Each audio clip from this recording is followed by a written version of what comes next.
hold hands and close your eyes. It's midnight, and you're listening to the Ghost Story Guys.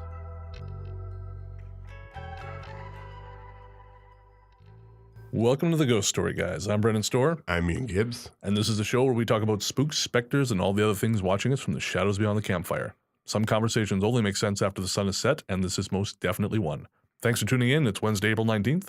This is episode 7, and we're coming to you from that tiny mountain cabin you dream about but can never quite reach. How you doing, Ian? Well, I've been better, but I'm doing okay.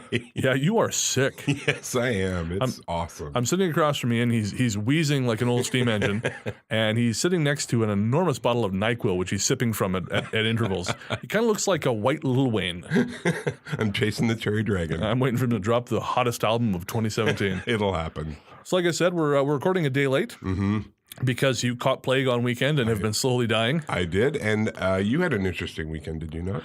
Well, yeah, I did. I had some company in town from Revelstoke. Nice. A good friend of mine was visiting. It was great to see her, but I got to say, I felt bad because she's very, very fit, and I'm a human potato. As am I understand that. You know, she likes to go for 3-hour-long bike rides, and I mean, I'd sleep until 11, then I go to the coffee shop for 3 hours. That's my day. I like her 3-hour bike ride, like she stopped for breakfast, or she got lost. No, apparently the actual physical activity lasts 3 hours long. I didn't think there were bicycle trails in the world that were that long. I didn't think bikes actually work that long. I suspect there's a human rights issue at play. I'll go on a bike ride. Don't get me wrong. I own a very nice bike, and I'll go on a bike ride, but there better be a pub or a bakery at the end of it. Yeah, no. I'm not going. 100%. Yeah.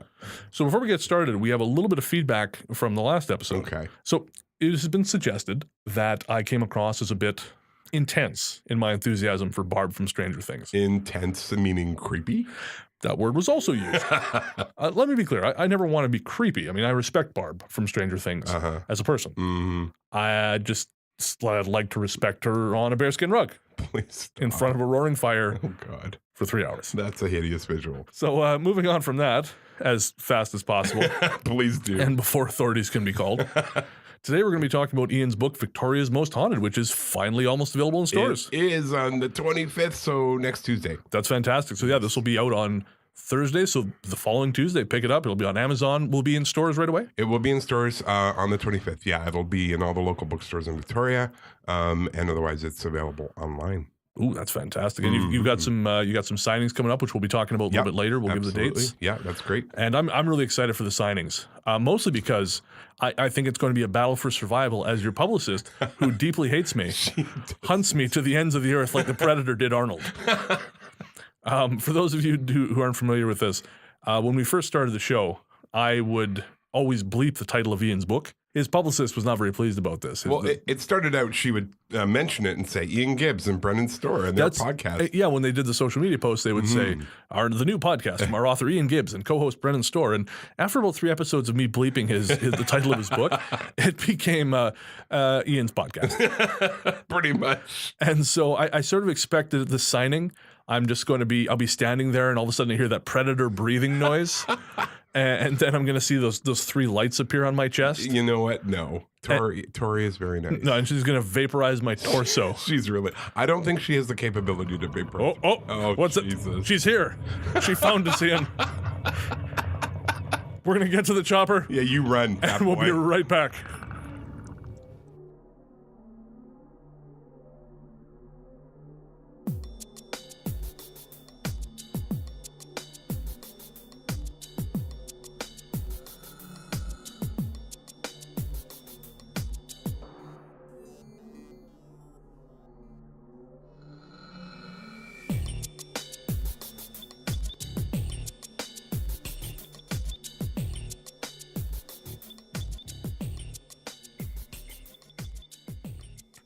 Welcome back. I managed to survive the break without having my melon exploded by the tiny lady who is trying to sell Ian's book. Praise the Lord. Pass the ammunition. There you go. So like I said, Ian's new book is out, and he's going to be telling us all about it. And I want to start by saying I most certainly have read this book and will definitely be using my deep knowledge of it. Finally, you mean you've read the book. In fairness, it took a while. I met Ian in December, and he gave me a copy of his book about 2 weeks after that, and I read it on Sunday. Yeah. And juxtapose Keep trying. Juxtapose that with me, who met Brennan the next day. I texted him and said, "Where should I buy your book?" I went and bought the book, and I read it the same day. But that's just me. Joke's on him. I didn't pay for the copy he gave me. That's a good point. And you so, win. Point Bren. Point Bren. 1-0.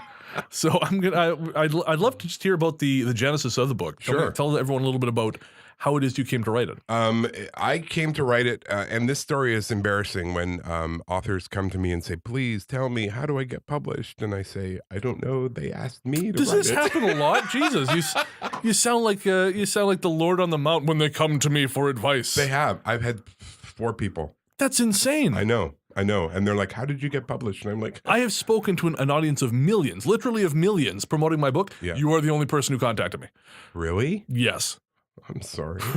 I don't know how to feel about that. At first I thought, oh, it's normal. Who gives a shit? No. And now, no, apparently you got And guys beating down your door. Well, and actually, I contacted you because Karina, she knows your wife. Of course, yeah. I hadn't even heard you. No one gives a hairy tit about the strange little place. I thought it was a good book, but we're Available here in to talk, stores near you. We're here to talk about mine, you selfish bastard. Oh, right, yeah. Yeah, no, so let's say, you're going to tell the story. I'm sorry, Sure. I interrupted you. Absolutely. So, I was doing ghost walks. I do those here in Victoria. You should come. They're fun. 7:30 and 9:30 in the summertime. And we do basically a 90-minute guided walk around the city telling ghost stories. And I was doing those at Halloween, where we do 4 a night. It's a very busy time. And a lady hung back and was asking some questions, which people do, which is fine. And she was asking very specific questions about certain stories, and I answered them as best I could. And then she said, do you write the way you speak? And I have done a bit of writing before, not a lot, but I have been told that I do actually sound, when people read my writing, they can hear my voice. Oh, yeah. Tell me about it. And I said, yeah, actually, that's a weird thing to say, but yes, I actually do. And she said, because I want a book about the ghosts of Victoria, and I'm just wondering if you would write it. And I was like, sure. So I cleared that with my boss, who is actually the man who compiles and puts together all the ghost stories, and John Adams is sort of the ghost story guy in town. And he wrote the foreword for you. He wrote the foreword for me, which was really nice. But I didn't ask him, me, but that's fine. No, it's okay. Don't worry about it. Don't worry about it. Well, I needed someone who people knew. So just so that I'm going to eat this jelly bean while you're talking. That's well. Why would you shut up? So I ended up actually talking to John and saying, "Look, I've been asked to do this. Do you mind if I do this? Because I would really like to, but if you feel like I'm stepping on your toes, then I won't do it." And he was incredibly gracious, incredibly generous. He said, "No," he said, "it's great." He said, "First of all, thank you for asking for permission," because he'd had several people rip off his stories over the years. And ouch. And the second thing he said was, how is it a bad thing for me if one of my guides is a published ghost story author? And I thought, oh yeah, I never really flipped that one around. So he was nothing but supportive, nothing but helpful. And he has a book of his own, Ghost Sebastian Square, which is great too. And so I didn't really do any of the Ghost Sebastian Square because he had that covered. But other than that, it's a book full of ghost stories that I've learned. And also there's a few of my own experiences in there as well. Right. So, I mean, let's talk about some of these stories, because I'm really curious to hear, hear you actually talk about them. The first one I was curious about, there was that one about the cemetery where people bury their pets and then they come back to life. I mean, that seems almost too supernatural to be real. Can you? That's Pet Sematary by Stephen King, you idiot. Well, you have not read my book. I have. You've read a book. I have not read my book. I've read several books. Firestarter, that's you, right? I'm going to assume you mean the story about the Fire Indian people, the First Nations people in my book, not the novel about a little girl who can start fire with her mind, also by Mr. Stephen King. Let's go with yes. So the story that it's actually one of my favorite ones. It's about a place here in Victoria. Used to be called Dead Man's Point. They changed the name because obviously no one would want to stay in a hotel called Dead Man's Point Inn. I would. Yeah, you probably would. It was a point of land that came out across the inner harbor from the city of Victoria. And at the time, it was covered in trees. A man saw the land and decided that would be a great place for a factory. His name was Jacob Sell, and he purchased the land. And the first thing he did was he hired a group of people to come in and clear the land off of the trees. Well, when they started to do this, they noticed that there were baskets and boxes of bones tumbling out of the trees, and not knowing what they were, they said to Jacob, "What do we do?" And he said, "Oh, just push them all into a pile. We'll burn them." The First Nations people, of course, knew exactly what was going on. This was one of their sacred groves of trees where they would bury their dead. They called it sky burial, and they would let the body become bones, and then they would load the bones into boxes and baskets and put them high up into the trees. Oh, okay. Yeah. So this was where they would go to commune with their dead. They didn't believe that the dead left.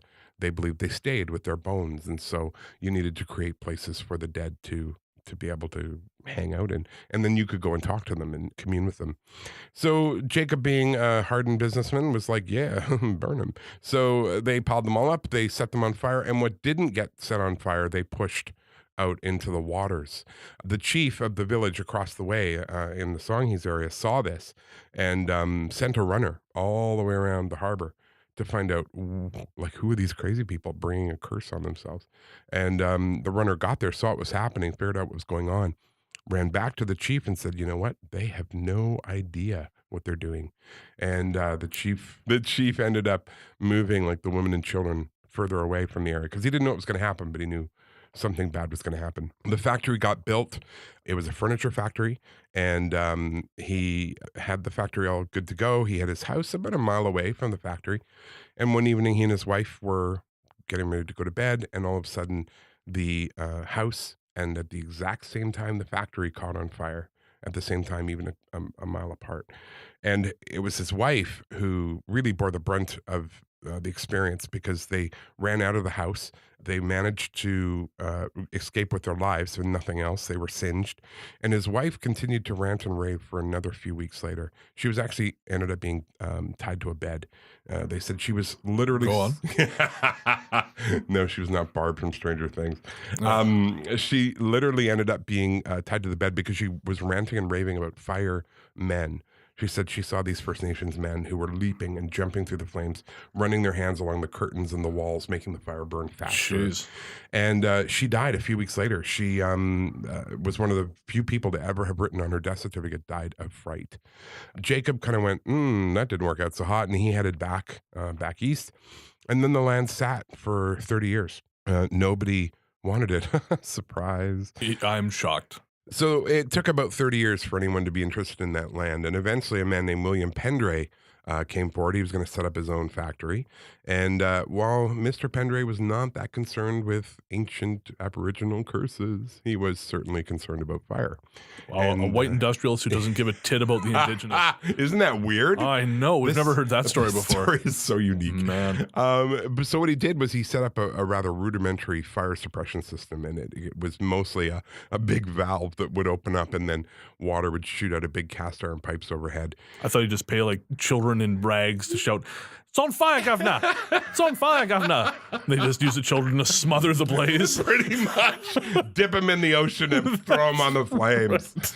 So Go ahead. So Mr. Pendray decided he was going to do this. So he was going to put in this fire suppression system, and the factory was done. He was excited. He was going to go inspect it, and he's walking through his brand new, beautiful factory when one of the pipes overhead broke loose and somehow managed to hit him squarely in the head, killing him. Yikes. Yeah, not good. He had a son named Ernest. Ernest suddenly found himself in a management position, and Ernest, being like a lot of 20-year-old guys, likes fast cars, in this case, fast carriages.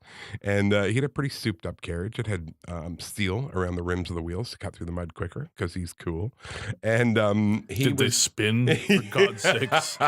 And the carriage bounced up and down. Of course. Yeah, it was pretty cool. Can't wait for someone to invent rap music. Yes. So I can look really fly. Bitches love this. So he ends up racing towards the factory one day to get to work, and for some unknown reason, the horse shies. It stops. He is thrown out of the carriage, and then the horse takes off, and the wheel of our friend's carriage rolled right over his neck, separating his head from his body, or his body from his head, depending on which side of the road you were on, I suppose.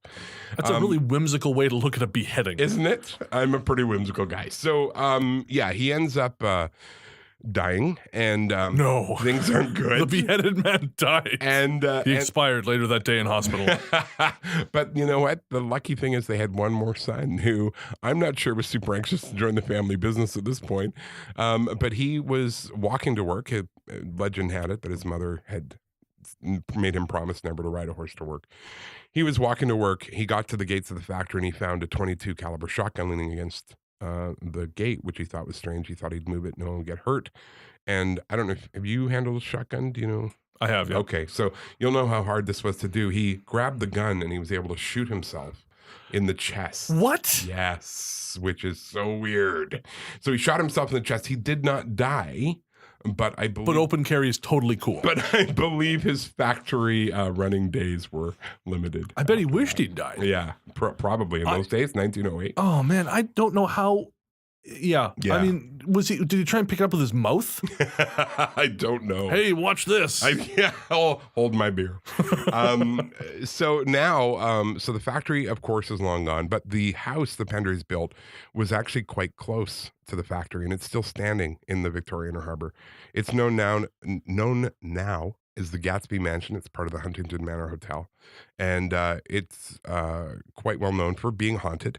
And there's a bit of a wait list. If you want the master bedroom suite, I believe it's room number 4, in the Gatsby Mansion on Halloween, you have to join a line, get on a wait list, whatever. Really? Yeah, because the heads of William and Ernest are said to come out and kind of spin around the room, and people generally flee, and then the hotel knows that, okay, they stayed in room number 4, they get free breakfast because free breakfast fixes everything. Well, I do agree that free breakfast fixes everything.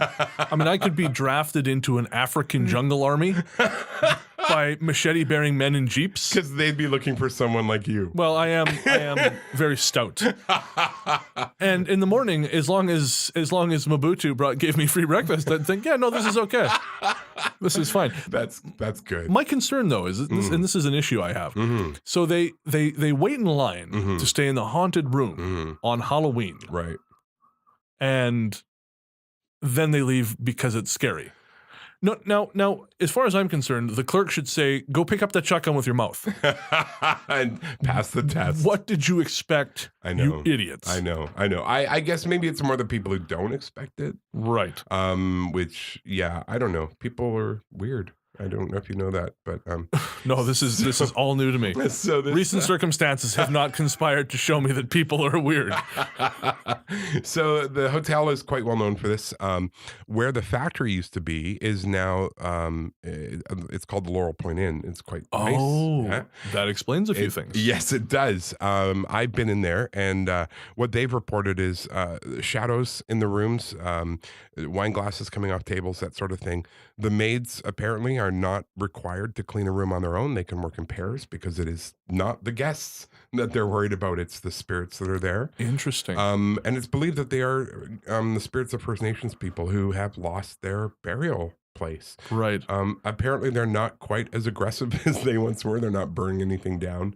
Well, that's a bonus. Yeah, but I've been in that hotel, and I remember being in there thinking, why, it's so dark in here. It's so, but it wasn't like all the lights were on, but it was just kind of this weird darkness to it. And if you walk down the hall of the rooms as you go past the restaurants, it just seems to get creepier and creepier the further you go. And for those of you who don't know, the Laurel Point Inn is a very, very, I won't say exclusive, but very expensive hotel here in Victoria. Yeah. Made of glass and steel, right on a point. It's supposed to look like a cruise ship. That's how it was Oh, I designed see. to look. Okay. Yeah. So theoretically, it should be a very bright and airy space. But, Absolutely. But Ian's very right. There is something that just takes the joy out of the space. It's not a happy place to be. No, not at all. You get a sense of being uncomfortable. You get a sense of something that's not quite right. Interesting. Mm-hmm. So next, I'm really curious about the story in here about the haunted hotel. Well, there's a few haunted hotels in Victoria. Which one? The one where the caretaker killed his kids. You mean The Shining? Also by Stephen King. Yeah. You idiot. Yeah, no, I was just testing you. I wanted to make sure you'd read the book. Yeah, Because I have. definitely. I meant, hang on here. The Bedford Regency Hotel, of course. Right. Yes. Yeah, the one with Charlotte the hooker. Yeah. Well, yeah. And I love that because Iron Maiden has a song called Charlotte the Harlot. Great. And that's pretty sweet. Well, if we could afford music rights, I'd play that for you here. And I would certainly enjoy hearing it. The Bedford Regency, I love this story. That building actually started out as a 2-story building, and it was for a newspaper office. And the man who owned it decided he wanted to expand it, and he added about 4 more floors. And he was going to turn it into an office building, but the space is kind of all dried up in Victoria in 1917. And so he turned it into a hotel, and it quickly became a rather famous hotel for being the place where you wanted to have someone killed or purchase drugs. This would be a great place to start. Sounds like my kind of place. Yes, it does. And it was known as the Churchill. And it over the years, it just slowly got worse and worse and worse. And it went down into kind of pretty low around the 60s, 70s. And that's the time when this story takes place. There was a woman there named Charlotte. She was also known as Lady Churchill. And she would entertain gentlemen for money in her room on a pretty regular basis. And there was the other thing about her was she always wore this incredibly strong floral perfume. You could always smell when Charlotte was heading your way because the smell of the perfume would choke a horse. See, I have that, but not with perfume. You definitely have a pungent aroma, yes. Like a llama or a goat. Bad man. That's a terrible joke. So Charlotte was, quite well known, obviously, and very friendly. She would often go downstairs. There was a beer parlor in the basement. It was nicknamed the Bucket of Blood, kind of place you take mom for Mother's Day, I guess. And actually, my mother would go there. Your mom probably works there. Probably owns the place. And so Charlotte would go down there every day around 4 or 5 o'clock. She'd have a pint of beer, rustle up some business, whatever she was going to do, and then get on with what she was doing. And one day a man walked in. His name was Brady. He was not known as an attractive man. He worked in radio. Apparently he had a face for radio. And my mother said the same thing to me. Your mom, I'd like to meet her, I think. I think you two would get along. That's why you must never meet. So your Brady is quite famous for, he would always buy a cigar up on Government Street at the cigar shop. And he would walk down the street puffing on the cigar and go down into the pub. And again, you always knew when Brady was going to show up because you could smell the cigar smoke. So somehow Charlotte and Brady meet. They hit it off. He becomes a favorite client. He becomes a heavily discounted client. And by some miracle of God's design, these two end up getting engaged. How did he get that discount? Just asking for a friend. Charm, maybe? Oh, never mind. No, you're good. So Brady and Charlotte end up getting engaged, and this is kind of a miracle that no one ever thought these two would ever marry anyone, let alone each other. There's a lot of talk of going to Vancouver. We're going to start over. We're going to be, we're going to start this new life. But there were some people who were not as thrilled that Brady was taking Charlotte away. Some people thought of her more as communal property, I guess. And so Brady never saw it coming. He came to the bar. He was going down the stairs from Government Street to go into the bar. And one of the patrons, who said later at the trial, because this is not going to end well, he said, I was only trying to scare him. And no. Yeah, that never works. Nope. So what he ended up doing was he hit a beer bottle on the side of the bar and he lunged at Brady's throat and he caught him right in the carotid artery. I was only trying to scare him. Yeah. By murdering him so that in the next life. By slashing his throat. Oh, boy. Yeah. So Brady turns. He tries to get up the stairs to get some help. But, of course, blood is spraying everywhere. And the newspaper at the time published a delightful quote when they said, "We all knew Brady was dead when the cigar he kept constantly chomped in his mouth rolled down the stairs and extinguished itself in a pool of his own blood." That's a Christmas card, really. You think maybe they'd know he's dead when a doctor pronounced him dead? That poor son of a bitch is lying there. No, I just need I just need a doctor. He's gone. The cigar's out. The Sorry. cigars. Throw him in the dumpster. You son of a bitch. I think he's saying, take my cigarettes And my wallet. and my wallet. Yeah, and you can have Charlotte too. That was his dying wish. So the poor Brady is gone, and he's dead. And Charlotte comes downstairs, discovers that not only her fiance, but really her savior is now deceased. She quietly goes back upstairs, and unbeknownst to most people, Charlotte had a pretty serious heroin habit, and within a couple of weeks, she's gone as well. So the hotel just sort of kept grinding down into nothingness to the point where even they couldn't function anymore. And it was closed. It was renovated, reopened as the Bedford Regency. Ironically and somewhat cruelly, they turned Charlotte's old bedroom into the honeymoon suite, which seems wrong. And people began complaining pretty quickly. One of the big complaints was that people would go into the room and they would smell an overwhelming smell of flowers. They would call down and complain. The other thing that happens, and this is actually something we had confirmed on our ghost tour, was that people would go into the bathroom or they'd be approaching the room and they would hear a woman singing inside the room. And last summer, two of the guides were doing the tour, and the one guide was sort of standing off to the side, and these two women, a mother and a daughter, approached the guide standing off to the side and said, excuse me, is there a story about our hotel? And she said, several. Let's go upstairs, I'll tell you. What are you listening, or what's your problem? And they said, well, we're staying in the room second from the end. And Charlotte's room is, of course, at the end. And they said, we have been there for 2 nights, and we keep calling down to the front desk to complain that a woman is singing her fool head off in the room beside us. And the hotel keeps saying, we're sorry, there's no one staying in that room. So that was nice for us because it gave us some confirmation of the stories that we tell. Yeah, no kidding. And as far as our friend Brady goes, when they renovated the hotel, they decided not to put in another a pub in the basement. They decided to turn that into a space for the staff to have coffee breaks, that kind of thing.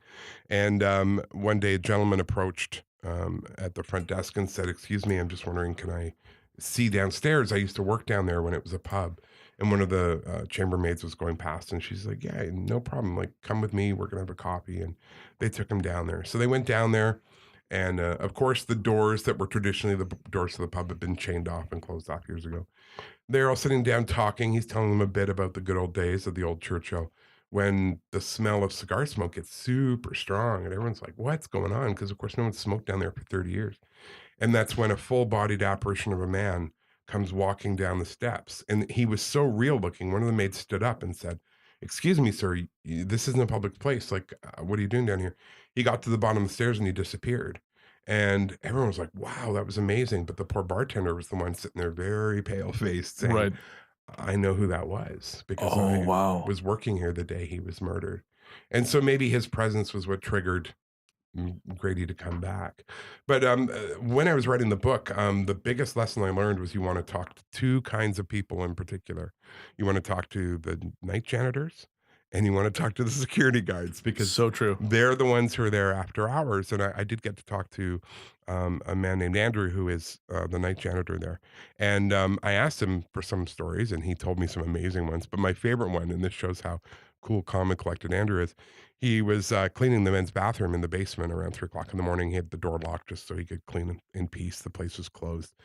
And as he's cleaning one of the stalls, he hears a noise and he happens to look over at the sink, and the hot and cold taps are now running full force. No one's touched them. They've just come on by themselves.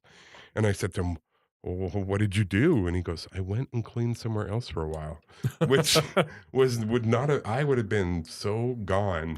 Same here. As the cowardly lion that I truly am. So it was cool.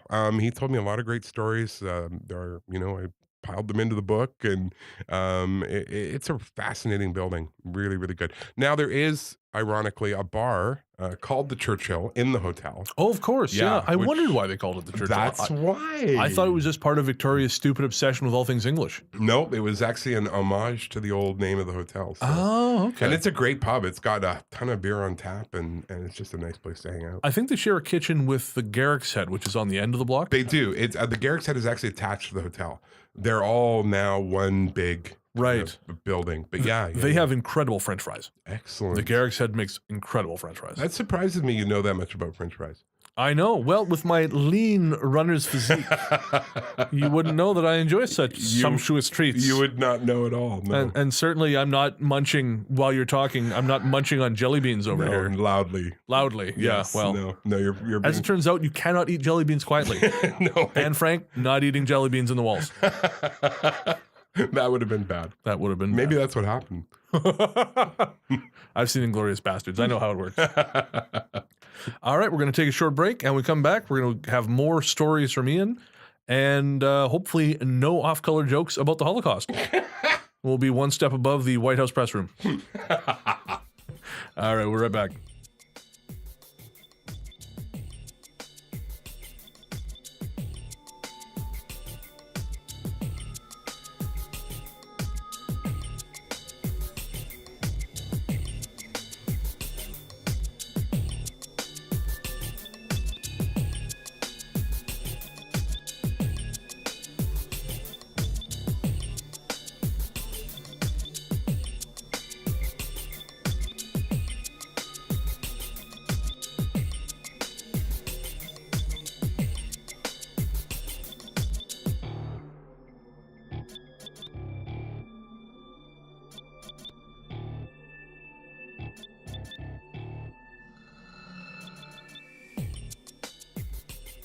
Welcome back to the Ghost Story Guys. We are still talking about Ian's book, Victoria's Most Haunted. Which kind of you. Yes. Available in stores April 25th on Tuesday. It'll be out. Yep. And Ian is just about to tell us another story. This one, tell me the one about the... it was a little girl drowned, and there's a videotape. What? And then she kills you in 7 days if you watch it. It's The Ring. The movie The Ring. Oh. That has nothing to do with my book. It's not about a drowned kid. Okay, and well, no, there is one about a drowned kid. There was a hotel chain here in town that is now defunct. And for a while, they were trying to open up some boutique hotels. And as a result of this, they purchased a home out on the Sanche Peninsula, right on the beach, quite a large home. And they were using it as a kind of a B&B sort of place. My wife had decided she won a night or something. And so she was going to have the night there, and then I was going to go the second night. And I got there and I said, "Hey, how is it? Like, this house is beautiful. It's a beautiful place." And she's like, "I didn't sleep very well. It was, yeah, I felt weird here." And I was like, "Oh," and I went in the front door, and then off to the left was a hallway with doors at an angle, and those were the bedrooms. And at the end was a door, a big wooden door at the very end. And then if you went to the right, you went, there was a giant kitchen and a living room and a dining room, and then just a wall of glass overlooking the ocean. It was stunning. It was the largest room I think I've ever been in a private home. And I was walking around a bit, and I noticed if I went towards the kitchen and that, I didn't feel so bad. But the further down the hall I got to this wooden door, I felt more and more uncomfortable. And eventually I got to the end of the hall. I opened the door, and there was a swimming pool and indoor pool. And I went in and I started walking a little bit around the pool, and it was incredible. It was just the saddest feeling. It was just indescribably sad and lonely, and I felt terrible. And I came out of there and I walked up to the room, and I went in and I said, have you gone swimming? And she said, "Well, I went in the pool and I just got right back out again. I was just not happy there at all." And I said, "Yeah, like, it's just really sad." And that night, as we were trying to get to sleep, I didn't sleep well at all because it just felt like something was trying to get your attention. So the next morning, there was a woman there, and this woman pretty much ran the joint. She was the cleaner, the cook, the receptionist, everything. She did everything. And it was her job to kind of make the guests happy. And so we were sitting at the counter where she was making breakfast, and there was another couple off in the living room, another couple off outside. And I really wanted to know maybe she didn't feel anything, but I wanted to know. So I began that sort of delicate dance one does when one wants to know something, but doesn't want to appear like a crazy person. Is it in yet? Oh my God, you're a pig. So I was trying to figure out how to ask her this without coming off like I'm insane. So I was talking to her a little bit about the house and what her job was there, and she was describing all that. And I said, "Do you ever feel kind of a little bit creepy here?" And she kind of looks around and she goes, "Why do you think I live in the garage?" And there was an apartment in the garage where she stayed. And I said, "Do you know the history of the house at all? Do you know what was going on?" And she said, "Yeah, actually, it was built by a German industrialist, and he had 3 sons, and they were living in the house. And then one of the sons, apparently the youngest one, drowned in the pool, which is awful. And the family was Glad you so pointed that out. yeah." Which was Well, hilarious. yeah. So this poor boy died, and the family apparently couldn't handle it. They sold the house immediately, went back to Germany. But it just seems to me that that boy just got left behind. Like he's still there. Something is still there. He feels abandoned, and it was one of the most profound feelings. And I think maybe because it was a child, there was no kind of subterfuge or trying to hide what was happening. This kid was in pain. Um, and I didn't get to go back again. The hotel chain folded, the house got sold. I don't know what the history is now, but it was a pretty profound experience to have just in a hotel. So do you think that was a conscious haunting? That wasn't residual energy? I think that was definitely a conscious thing. And I think the reason it was so hard to get to sleep that night was because he was looking for someone, like looking, I guess, for his family, but looking for someone to pay attention to him. I mean, Right. it's hard to describe. I didn't see anything. I don't see things. Right. I often don't hear things, but I just sort of pick things up. And for this kid, that was really what was coming through, was he was just desperately lonely and didn't understand where his family had gone. Oh man, Yeah. that's awful. No, I know. It wasn't. Big surprise. The hotel folded. Yeah, no kidding. No one wants to hang out with the ghost of a dead crying kid. I don't even like live crying kids. I don't know why I'd like a dead one. Oh, that wasn't very nice. No, that was terrible. I'm turning into you. God forbid. One is bad enough. So, I mean, you've obviously got a history of this, and I guess that makes being like sensitive to these things, which I guess makes sense. That's why you joined that group. What are they? You guys had the firehouse. Oh shit! What was it? The Ghostbusters. That's you total tool. right. Sorry. You helped someone with a ghost. Yes. You weren't the new black guy on the team who joined just as a Stay Puft Mark. Okay. No, tell the story, please. Okay. No, so a bit of a caveat to this. If you're having a ghost problem, don't call me. Don't call me. I am not. And someone did. And someone, yes. That was upsetting. That was rough. No, I'm not the guy to call to help you with your ghost problem. I am happy to refer you to some very nice people who are in town here. Send me nudes first, and I will psychically intuit whether or not we can help you. You're such a pig. So, no, but I don't. I mean, I've helped my friends. I'm not the guy to call to get a ghost out of your house. I'm like the guy. If you want to like get along with the ghosts, then I'm the guy to call, because I'm often pretty good at being able to figure out what's happening or who's there or what the situation is. I'm never going to come over with like incense and candles and holy water and banish anything from your home. That's just not going to be a service I will provide. Always a bridesmaid, never a bride. But if you want to know kind of what's going on, I am more than happy to help out. So this friend had mentioned that she'd had some weird experiences in her rented apartment. This is a house up on 4th Street. And she'd said that she'd heard her name being called. She had been woken up in the night. A couple times the toilet had flushed on its own. Things like that. And she knew something was going on. One night she had 3 candles lit on her coffee table, and she noticed the middle one was flickering. The other 2 weren't. And this was not a forced air home. This was like a radiator heat home. There's no fans on, nothing like that. No windows open. And she said to the candles out loud, she goes, "Are you doing that? If you're doing that, stop it." And the candle immediately stopped flickering in the middle. And then she stopped and she looked and she waited, and then she went, "Okay, you can do it again." And the middle candle began flickering. Holy man. Yeah, no, she's pretty brave. So she talked to me about this when she found out I was kind of into ghosty stuff. And that's the technical term, by the way. Yeah, I like that. Yes, Yeah. I remember seeing that in the dictionary. Yeah. And she said, would you come and check out what's going on? And I said, I gave her my thing about being a coward. Glad you finished that and sentence. said, yeah. And I said, I am happy to do that, but just so you know, I'm not a fixer. I'm just an interpreter. So went over and sat down. And for me, it was weird because I had worn a cap all day. I had a cap on, which I don't usually do. Did Egon come? Shut up.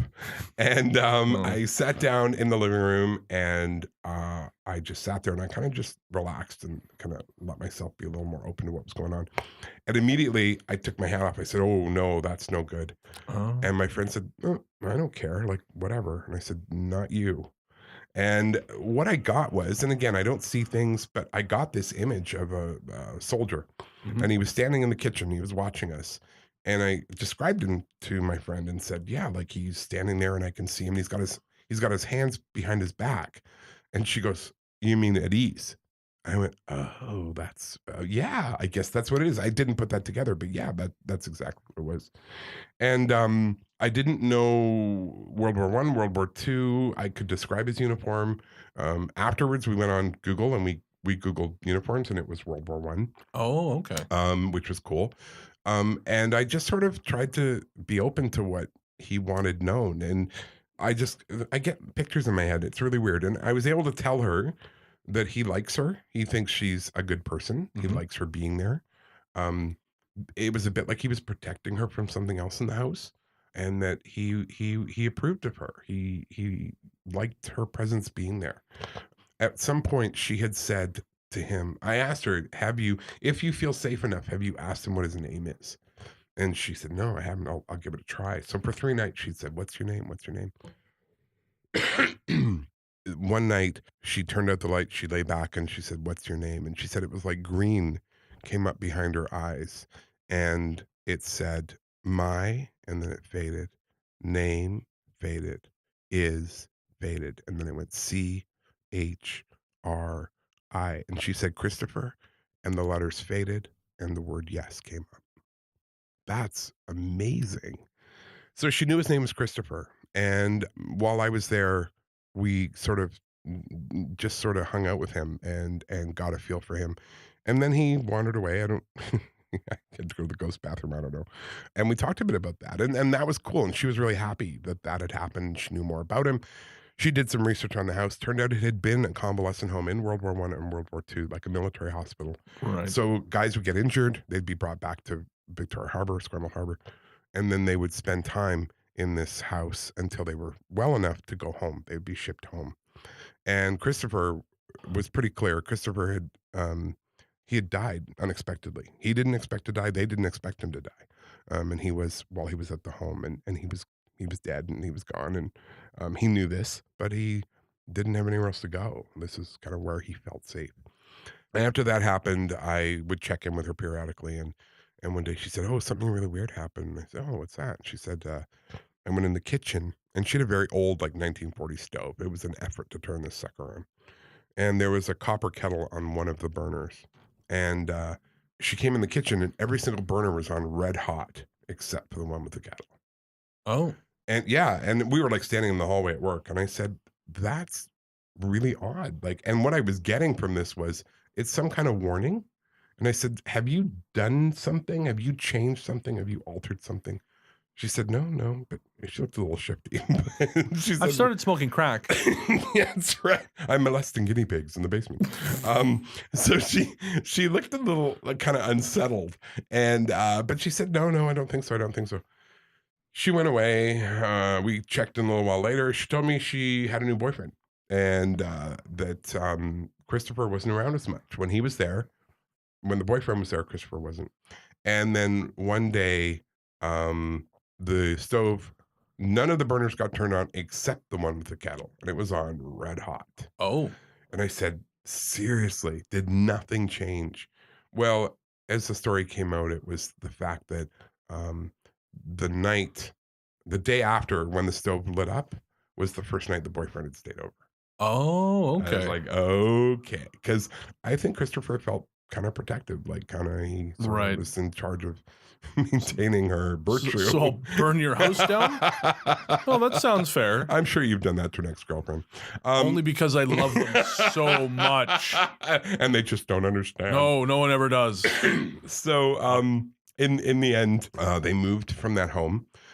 Some things still happened, but nothing quite like what had happened before. Interesting. So once So- the boyfriend came in, Christopher backed off. It was pretty interesting. So she's now moved to a new home, and so far pretty ghost free. There does seem to be something in the house. I've been out there, and I'm pretty sure originally it was Aboriginal land because it's quite a ways out of town. Right. And that was my impression, was that it was some Aboriginal people who were coming and checking it out. But she's happy, so far so good. So that's a good thing. So I'm going to ask you this, and this is a question a lot of people asked me when I was interviewing for my book, and I quickly grew tired of it, and I'm sure you will too. Why do you think Victoria is so haunted? Now, I know we've talked in past a little bit about, certain like chemical or the rock geological makeup of the place. And surrounded by things like salt, trapped energy, ley lines. Right. Ley lines are a huge thing, more in England than they are here. A lot of the big burial mounds and henges are all built very strategically on ley lines. The cathedrals, great cathedrals, built on ley lines. Victoria is at a ley line intersection. I think we have about 8 that run through here. Really? Yeah, so that's quite unusual. And coastal, there's something, and this is my own personal theory. I don't know if it's true. My own personal theory has been that the coastal places seem to attract more energy, and specifically the west coasts. Right. The west coast of England, the west coast of Ireland, the west coast of Canada seems to be much more spiritually vibrant than other places in the country. I don't know why. It is interesting. I think Victoria, the combination of the history of the First Nations people, as well as the ragtag, out of control Europeans who first came here, and then the geological stuff with being surrounded by salt water traps energy, and the beliefs of the First Nations people who believed that their ancestors did not go. They remained. They were part of life. You've got 10,000 years of dead First Nations people, Right. their spirits hanging around thinking they belong here. Watching us pee. And maybe they do, right? Like, that's the thing. So it's interesting. I don't know why. I know I felt it when I moved here, and I was quite comfortable with it. The only place I'm not comfortable with it in Victoria, James Bay. And, I of course live in James Bay. Yes, and, you do. Oh, man. I have really noticed there is a period of about 2 weeks where at night, James Bay was so dark. And I mean, obviously it's nighttime. It's going to be dark. And so any of you yahoos who The want to... lack of light. Yeah. Any of you ding-dongs want to write in and tell me how nighttime is dark. Just, know this. I understand that. But it's darker than the rest of town. Right. One night I went for a walk. This is about a week ago now. Went for a walk. It was, I want to say about 10:30. It wasn't late. And I walked up Menzies Street as far as Simcoe to Thrifty's. And as soon as I crossed Simcoe going down towards the water, it just got oppressive. Yeah. The best way I can describe it is oppressive. There was a quality to the air, a quality to the night. Yeah. It lasted, and I saw a handful of people, so it wasn't like the streets were deserted. Yeah. But there was just something that made me very uncomfortable. I once did a walk, walked up to Thrifty's, and then began heading towards the park. So crossed over, and then began heading towards Beacon Hill. Right. And the minute I crossed that street off the Thrifty's property onto the other side, I literally felt like I was being followed. Yeah. Or watched or followed, something, for about 3 or 4 blocks until I got out of kind of the heart of James Bay. So I don't know what it is. There is absolutely something going on there. The Edelweiss Club is there that of course. There's been a few investigations on. It's very haunted. And now that's also shadow people in the Edelweiss Club, yes, as I recall. Absolutely. Yeah. When I went on that walk the other night, but once I got down to Dallas, it was fine. But then as soon as I got over to Oswego and started walking up Oswego, it was so quiet. Yeah. So eerily quiet. I almost called someone just so I'd have company. And I mean, you're used to being out. You drive around it all the time at night. All the time. Yeah. I've driven the Souk Road at night by myself. Yeah. I mean, Christ, I took pictures in the City of Industry, California at 1 a.m. by myself. That's right. But for whatever reason, on this stretch of road, I just felt so exposed. Wow. And alone. That's wild. I could hear traffic, but it was diffuse. Like it was, a million miles away. Right. And as soon as I got near Simcoe, people. Wow. All of a sudden, there's a few people around, and I felt fine. Yeah. But it was something about that stretch between Simcoe and Dallas that was just, I don't know, deeply uncomfortable. So yeah, James Bay is a very, very, very, very intense place to be. Very unsettled, and I don't know what that is, but yeah. No. And I will say, the only two people who've ever challenged me to fistfights have been in James Bay. It surprises me you don't get challenged more for people wanting to punch you. I pick on people smaller than me. That's the key, you understand. All right, so that's going to do it. I think we're going to stop it there. We don't want to give away all the good stuff. No way. You got to buy the book. You got to buy the book. That's it. Buy 5 copies. Give them to friends. Give it to the people you love, and especially the people you hate. Especially at nighttime. That's right. So, Victoria's Most Haunted. Where can people find it, Ian? It's going to be in town here. It's going to be in Boland's, Monroe's, Chapters, any great bookstore in town like that. Boland's and Monroe's wouldn't take my book, so isn't that nice for you? Huh? Well, they do have standards. But it's also going to be available online pretty much anywhere. It's going to be all over. So yeah, no, it's out there. I believe it's going to be sold on the ferries, which I love. That is so cool. Yeah, that is really cool. So that's fun. That's a definite part of Vancouver Island, is going on the ferries. Absolutely. And you've got a signing event coming up. I do on May 9th at Boland Books, 7 o'clock. I will be there reading some stories and signing some books. So come on down. And I will be there fleeing sudden death at the hands of Ian's publicist. Yeah, no, Tori will not kill anyone on the event. She'll kill me afterwards. I'll only make the disclaimer. I can assure you she will not kill anyone at the event. That's the only... Afterwards, all bets are off. Well, yeah, she can be fierce. All right, so we're going to be back in 2 weeks. Want to thank Peter at Pizzanta Music for our great intro. Definitely. Want to thank Will Forbes Music again for his fantastic bumper music. Thank you, Will. Check both those guys out on SoundCloud. Yep. Rate and review us on iTunes. Please. It just helps. It helps get more eyes on the place. Bumps our numbers. And if you like the post and you like the podcast, share it on your own Facebook page. Absolutely. We would love that. Yeah, share it on if you're too cool for Facebook, which I understand. Share it on whatever social media platform you happen to like.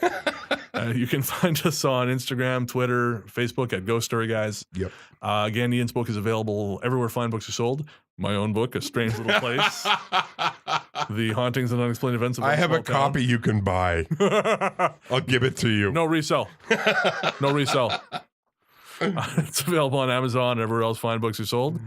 Until next time, take care, be good to one another, and go buy a book. Wait, what?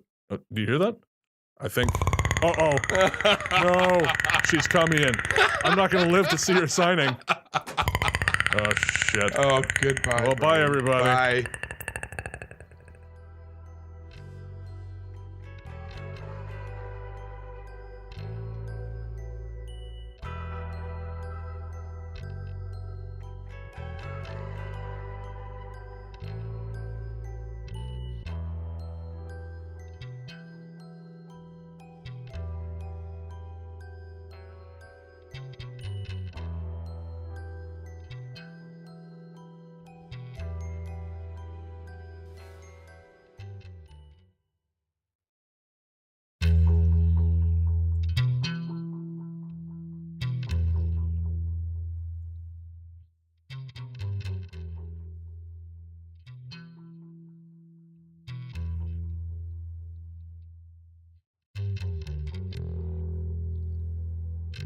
Hold hands and close your eyes. It's midnight, and you're listening to the Ghost Story Guys.